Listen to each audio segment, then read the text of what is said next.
Hey guys, happy Thursday. We are almost ready for the long weekend, and it's time for our latest edition of Checking In. I'm so excited to chat with you guys. I feel like it's been a little while, but we have an exciting treat for you guys today. As if you are new or you haven't been following us, turn around. I'm back. If you have not been following us, or if you're new to Oprah Magazine, you may not know that we've been doing these checking in sessions where we've been checking in with some of our favorite people in the Oprah universe, checking in with different celebs, different familiar faces that you guys might know and love. And today we were talking to the one and only Kevin Hart. You probably know him as one of the funniest people around, but he's also one of the most motivating. So we're going to talk to Kevin about a new project that he has coming out, and also we are going to talk to him about how he's been quarantining. And he has a pregnant wife right now, he has young kids, and so he's going to be joining us any minute now to talk to us a little bit about how he has been quarantining. So checking to see if Kevin Hart is here yet. Not quite. So in the meantime, while we wait for our special guest, I want to hear from you guys. How's everybody doing? I don't know about y'all, but it's definitely been a day-by-day journey. I feel like every day I'm just trying to, get by with the little things. Yesterday, I read a great book. I read this book called Clap When You Land. Could not get enough. It was so good. I would highly recommend it. So I want to know, do you guys have tips? What's getting you guys through the quarantine? I see we have people from all over joining us, reading the comments. A lot of people congratulating Kevin Hart on his upcoming baby, which I am so excited to hear how that is going. I cannot imagine. It's hard enough to get through a pandemic, but I can only imagine if you are expecting. And I know that Kevin and his wife Aniko have young kids, and a lot of you guys have been giving us feedback about how hard it's been to be in the quarantine with young kids. So my heart goes out to y'all. God bless, because so someone said stay safe inside 6 feet from others. Okay, I got you. There's my bestie Serena talking about my quarantine skin. Listen, I've been doing a lot of face masks and a lot of beauty regimens, been trying to just up my self-care just so that I can make sure that I'm taking care of myself, in addition to my health on the outside, also the health on the inside. So that's something that I've been focusing on. Oh no, I'm so sorry to hear about layoffs. Thinking of you, thinking of anybody who's going through hard times right now. Meditation is key. That is definitely meditation I think helps so many. Oh wait, I think maybe Kevin is here. One moment. While I see if I find him. Okay, not yet. Still waiting. But if you guys have questions for Kevin Hart, please leave them in the comments below. I always like asking questions. I have my own little questions just, based on what I want to know, but I'm curious to hear what you guys want to know. I don't know if you guys have seen, Kevin did a documentary that came out on Netflix a couple months back that really gave a glimpse into his life with his family and his work ethic and everything that he's been working on. So I'm super excited to chat with him and to also hear a little bit more about his new audiobook. It's called The Decision. If you guys haven't heard about it yet, it's basically all of his kind of motivational gems of wisdom that he typically will leave on his Instagram and on Twitter and things like that. He's doing it in his new audiobook. All right, I think I see Kevin here in the comments. Let me see if I can join him in. Don't forget, if you guys have questions for Mr. Kevin Hart, leave them in the comments. Hey there. How you doing? How are you doing? I cannot complain. I'm okay. I have been watching your Instagram stories from LA with all your space and your son, and I'm in New York.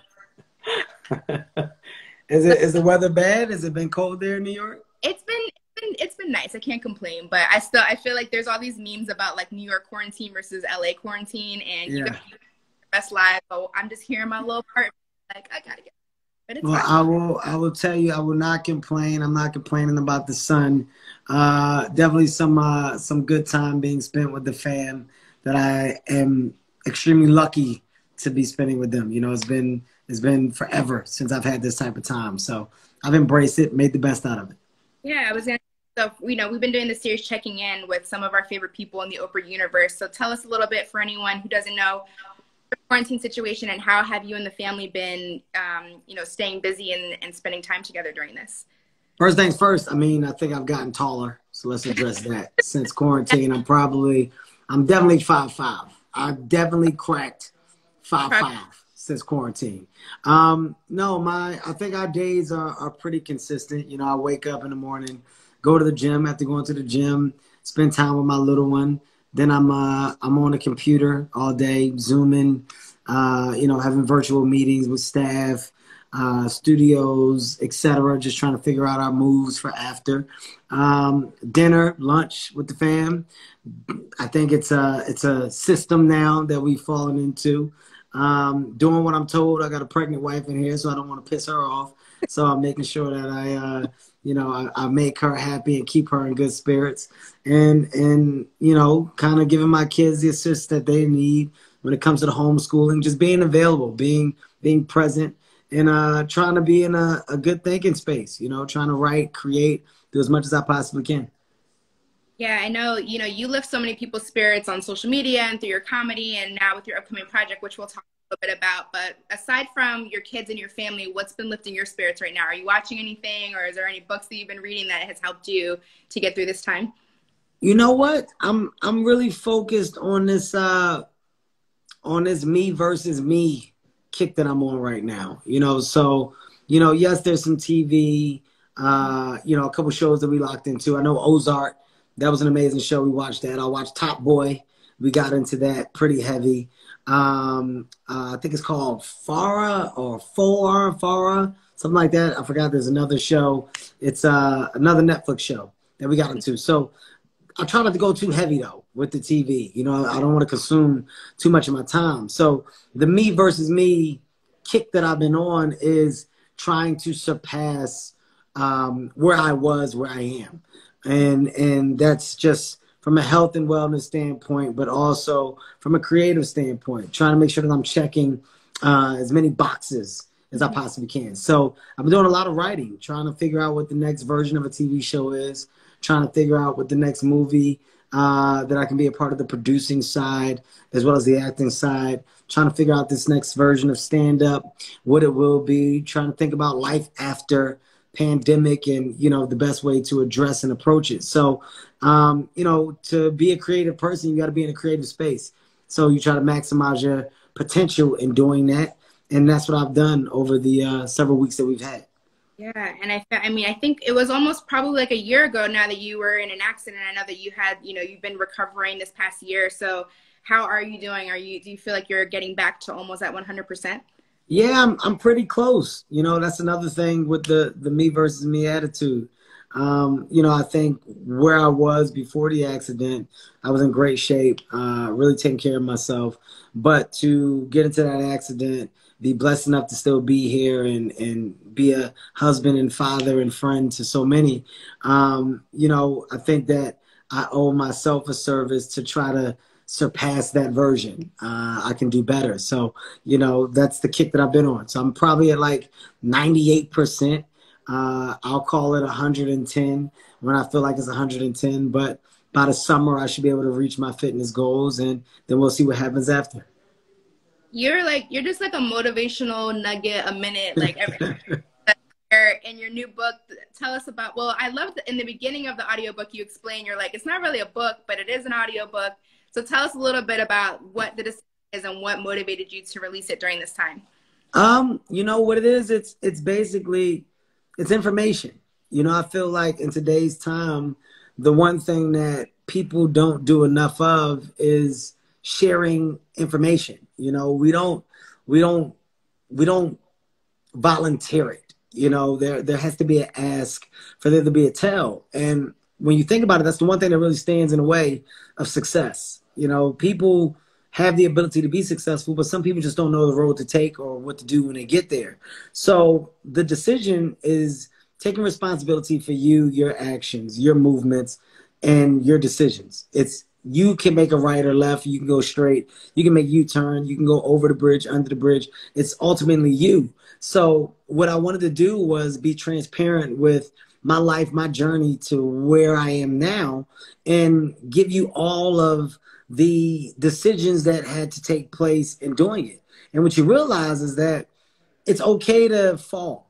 It's okay to not be perfect. It's okay to not get it right. It's okay. The thing about making mistakes is embracing it, but being willing to grow from it. And if you are that person and you are willing to grow from it, then 9 times out of 10, you're going to be better off in the long run. If you're not that person, it means that you haven't yet developed the ability to check yourself. It's not till you can look at you and address the things wrong with you that you can fix you. So it's just about me discussing how I got to that place in life, and how I whipped myself into mental shape to deal with all that I've dealt with, and to eventually surpass and embrace those things, rather than look at them and I guess you can say kind of just wallow in the pity of what can't change. One thing I've been thinking a lot about lately, especially now that we're on social media and everyone's going in. I saw that you called out one of the quotes you have in the book. I think it's something like, "We're living in the most important time in human history." Absolutely. One of the things I wonder is, now that we're so in this like cancel culture on social media, and how do you think that we can have more grace and forgiveness for other people in addition to ourselves? I think that right now, I think you got to get to a point where you just become more realistic, right?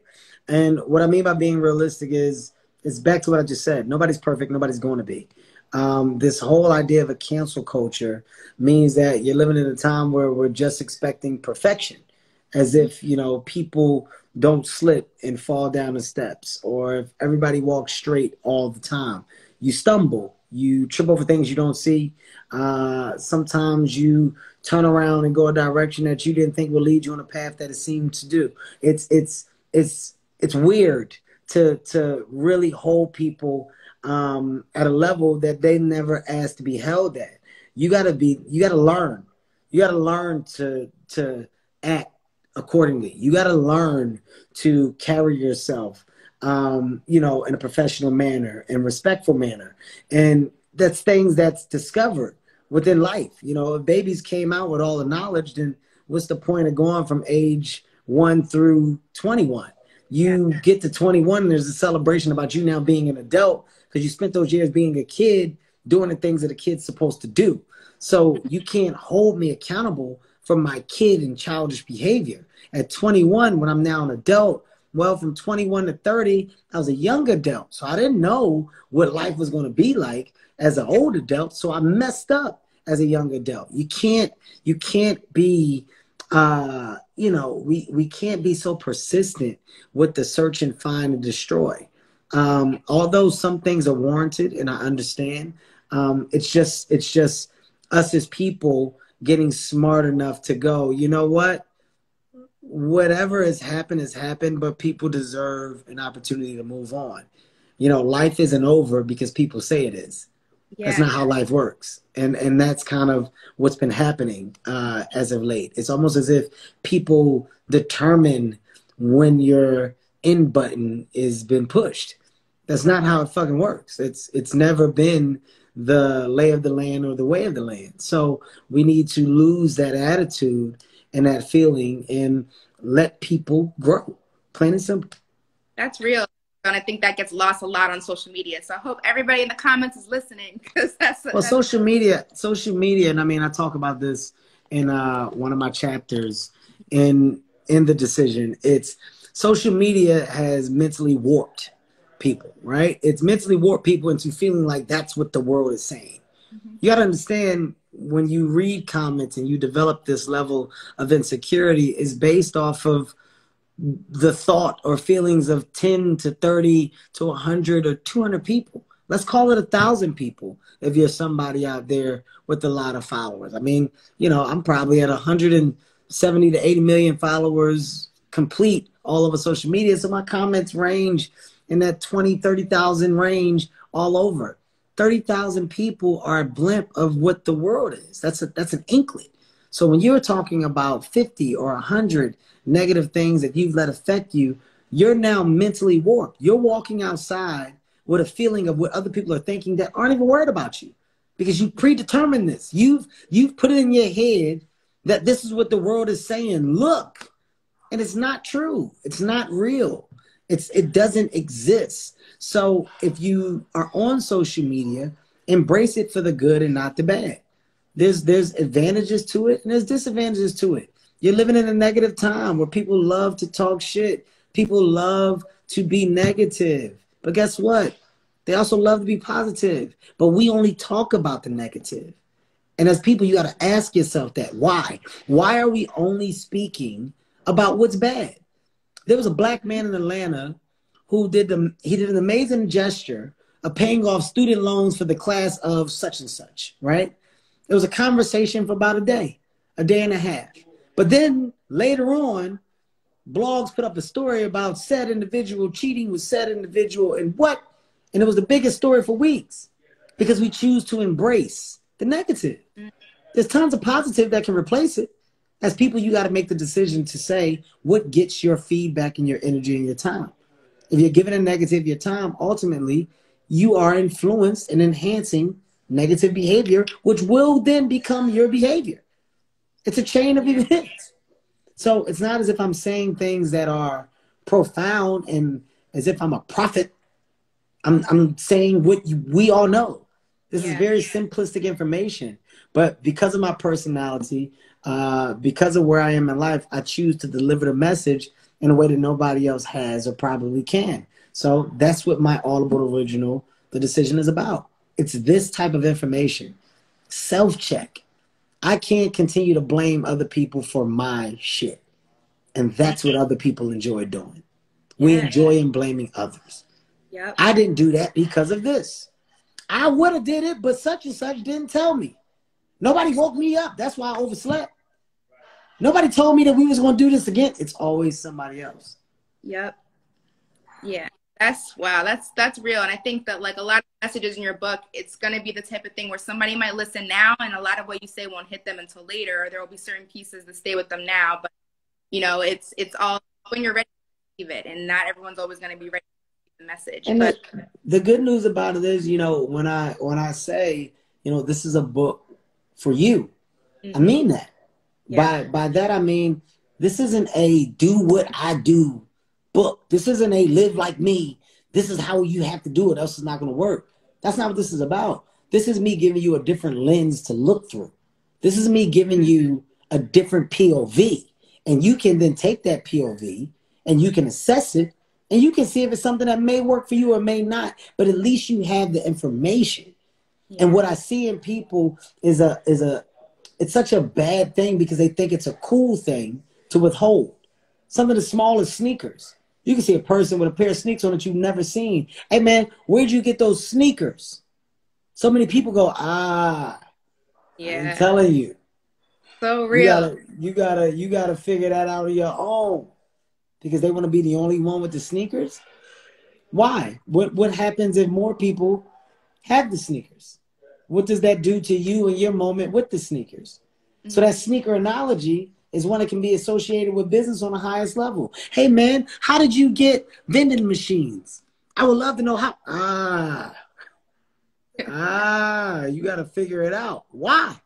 Why can't you just tell me and help me so I can try to achieve some type of success as well? Information shouldn't be a secret. It shouldn't be a secret. That's so dope. That's true. A lot of it is ego. I think it's just, you know, it's fear and ego and that, you know, there's not enough room for all of us at the top, or if you do well, I'm not going to do well. So I think that's real. A few people in the comments are asking, how can they get The Decision? How can people download it? If you guys want to get it, it's on Audible. Go to audible.com. I'm quite sure you won't miss it. It'll be right there on their landing page. I'm excited about it. Look, this is number 2 for me. You know, my first book, Life Lessons. I can't make this up. It was a New York #1 Times bestseller. And I did business with Audible because I wanted my voice to basically be a part of the book as well. And after doing that, we had so much success. People gravitated towards it that I said, why not just go straight to that again? If it's not broke, I shouldn't try to fix it. So a message as strong, I felt, should be delivered firsthand. So it's personable, it's funny, but it's real. You're going to laugh, but also you're going to walk away with some gems. So go get it, grab it. I would love to know what you think. The feedback has been unbelievable thus far. And, you know, I'm hoping this puts me in the space of positivity, motivation, inspiration, because it's a space that I'm falling in love with. You know, I want to see people be great and become the best version of themselves. And if I can do it with anecdotes and transparency, I will. Before I let you go, how are you guys preparing for baby number 4? Number 4. Jesus. Tell us what's your mindset right now? How are you preparing to